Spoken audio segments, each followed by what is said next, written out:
S M Salman হৃদয়, ডাকনাম Fazlu.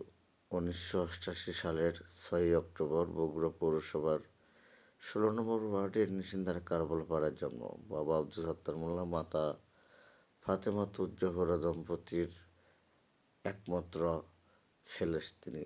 নিশিন্দার Fakhruddin school and college দিয়ে যার শিক্ষা জীবন শুরু হয়। এরপর এখান থেকে এসএসসি, এইচএসসি, পরবর্তীতে যশোর উচ্চ বিদ্যালয় থেকেও লেখাপড়া করেন। অত্যন্ত সংস্কৃতিকে ভালোবেসে টেলিভিশন, নাটকে, চলচ্চিত্রে বেশ কিছু ভালো ভালো মানের নাটকে এবং টেলিভিশনে বেশ কিছু গল্পে তিনি অভিনয় করেছেন। সালমান একাধারে একজন নাট্য নির্মাতা, একজন পরিচালক, একজন গীতিকার, সুরকার, একজন স্ক্রিপ্ট রাইটার, একজন সঙ্গীত শিল্পী। মানবতার ফেরিওয়ালাও বলা চলে সালমানকে। অত্যন্ত মানুষকে ভালোবেসে গরিব হওয়া সত্ত্বেও নিজেরা চেষ্টা করেছেন মানুষের পাশে দাঁড়াতে।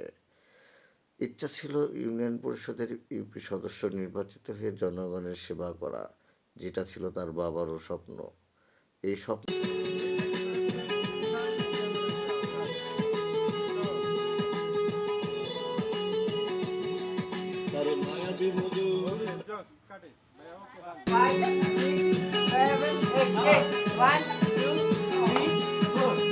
আপনার সাথে আপুর সম্পর্ক কি? বললেন না, খালাতো ভাই। একটু মানে নিঃশ্বাস ছেড়া কর না ভাই, একটুখানি। আরে ভাই বললেন না, খালাতো ভাই। হ্যাঁ। আরে ভাই আমার নানা যাওয়ার পর